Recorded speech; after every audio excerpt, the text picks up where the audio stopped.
Hello everyone, first time మన channel చూస్తుంటే subscribe చేసుకోవడం మర్చిపోవద్దు. వీడియోలోకి వెళ్ళినట్లయితే దీప కార్తీక్లు ఇద్దరిని పీటల పైన కూర్చోబెట్టి పెళ్లి తంత అయితే మొదలు పెడతారు. ఇంతలోనే జ్యోత్స్న, పారిజాతం, శ్రీధర్ ముగ్గురు బయటకు వచ్చి మాట్లాడుకుంటూ ఉంటారు. పెళ్ళాపాలని ఎన్నో ప్రయత్నాలు చేసినా ఒక్కటి కూడా ఫలించలేదు. పెళ్లి జరిగిపోతుంది, ఇప్పుడు ఏం చేయాలో తెలియట్లేదని అంటూ ఉంటుంది జ్యోత్స్న. అప్పుడే శ్రీధర్, కంగారు పడక మేనకోడలా, ఐడియా రెడీగానే ఉంది. దీపక్ కార్తీక్ కట్టాల్సిన తాళి మాయం చేస్తే సరిపోతుంది అని అంటే, పాత చింతకాయ పచ్చళ్ళ ఆలోచనలు చెప్పగలడు అని అంటుంది పారిజాతం. అప్పుడే అయితే సరే, పాలల్లో మత్తుమందు కలుపుదాం, అప్పుడు ఇంక ముహూర్త సమయం దాటిపోతుంది కదా అని అంటుంది పారిజాతం. అది వర్కౌట్ కాదు గ్రాని అని అంటుంది జ్యోత్స్న. అయితే నువ్వే చెప్పు అని అంటే, అయితే శౌర్యని కిడ్నాప్ చేద్దాం అనేసరికి ఇద్దరు షాక్ అవుతారు. అవును, శౌర్యని కిడ్నాప్ చేస్తే తన కూతురు కనిపించట్లేదన్న కంగారులో మండపం నుండి అందరూ వెళ్ళిపోతారు. ముహూర్త సమయం దాటిపోయిన తర్వాత కాసేపటి తర్వాత శౌర్యని వదిలేస్తే అప్పుడు ఇంకే ప్రాబ్లం ఉండదు, పెళ్లి ఆగిపోతుంది, సమస్య తీరుతుంది అని అంటే, అలాగే చేద్దాం. మరైతే ఎవరు చేస్తారు అని అడిగితే, నేను వేరే మనుషుల్ని పురమాయించానులే మావయ్య అని అంటుంది జ్యోత్స్న. అప్పుడే ఇప్పుడు చెప్తున్నాను, గుర్తుపెట్టుకో మేనకోడలా, ఎప్పటికైనా నువ్వే నా కోడలివి అని అంటాడు శ్రీధర్. దాంతో చాలా హ్యాపీగా ఫీల్ అవుతుంది జ్యోత్స్న. ఇక ముగ్గురు యథావిధిగా నవ్వుకుంటూ మండపం దగ్గరికి అయితే వచ్చేస్తారు. ఇచ్చిన మాట నెరవేర్చుకుంటున్నందుకు శివనారాయణ అయితే చాలా హ్యాపీగా ఫీల్ అవుతూ ఉంటాడు.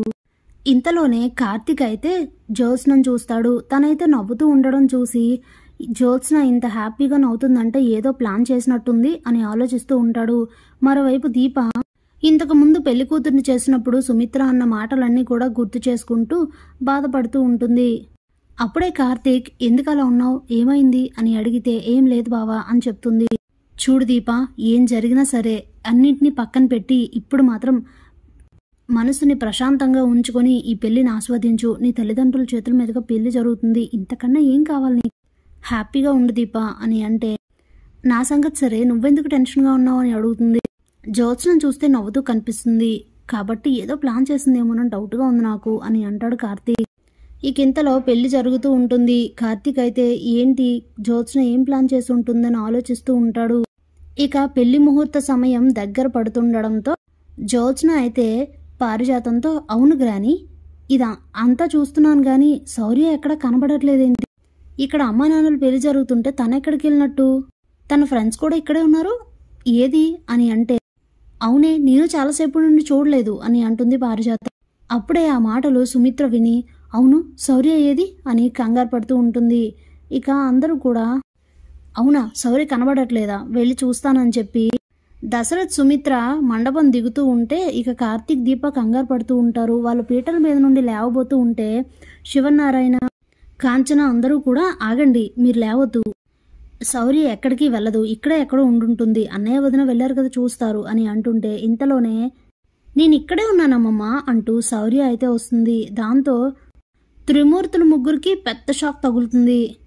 అలా చూస్తూ ఉండిపోతారు. ఇదేంటి, కిడ్నాప్ చేయమని నేను మనుషులకు చెప్తే శౌర్య ఏంటి ఇలా వచ్చింది అని ఆలోచిస్తూ ఉంటే తన వెనక నుండే దాస్ అయితే వస్తాడు. కంగారు పడకండి వదిన, నా దగ్గరే ఆడుకుంటోంది అనేసరికి ఇంకా మండపానికి అయితే వచ్చేస్తారు. యథావిధిగా పెళ్లి జరుగుతూ ఉంటుంది. జ్యోత్స్నకైతే మైండ్ బ్లాక్ అయిపోతుంది. అంటే ఈ గ్రానీ కొడుకే శౌర్యని కాపాడాడనమాట అని అనుకుంటూ ఉంటుంది. ఇంతలోనే దాస్ అయితే జరిగింది గుర్తు చేసుకుంటాడు. దాసు పెళ్లికి వస్తూ ఉంటే ఇంటి దగ్గరకు రాగానే శౌర్యని ఎవరో ఎత్తుకెళ్ళిపోతూ ఉంటే, నన్ను వదులు వదులు అంటూ శౌర్య గట్టిగట్టిగా అరుస్తూ ఉండడం వింటాడు. వెంటనే వెళ్ళి వాడిని బాగా చితక్కొట్టి శౌర్యని కాపాడి, నిన్నెవరు పంపించారు అని అడిగితే జ్యోత్స్నని అయితే చెప్తాడు. దాంతో జరిగింది గుర్తు చేసుకుని జ్యోత్స్నని చాలా కోపంగా చూస్తాడు దాసు. అప్పుడు జ్యోత్స్న అది చూసి, నా కర్మ, ఈ విషయం వాడి కంట్లోనే పడాలా, దట్టు ఇప్పుడు ఆ విషయం కూడా నేనే చేయించానని తెలిసిపోయినట్టుంది, ఇప్పుడు ఎలా రియాక్ట్ అవుతాడో ఏంటో అని ఆలోచిస్తూ ఉంటుంది. ఇక ముహూర్త సమయం అవడంతో ఏ ఆటంకం లేకుండా కార్తీక్ దీప మెడలో అయితే తాళి కట్టేస్తాడు. ఇక జరగాల్సిన కార్యక్రమాలన్నీ, అంటే కన్యాదానం, ఉంగరాలు తేవటం అన్నీ కూడా చేసి సాంప్రదాయబద్ధంగా శివనారాయణ కార్తీక్ వాళ్ళకి ఇచ్చిన మాట ప్రకారంగానే దీపా కార్తీక్ల పెళ్ళైతే జరిపిస్తారు. ఇక దాంతో అందరూ కూడా హ్యాపీగా ఫీల్ అవుతారు. Thanks for watching.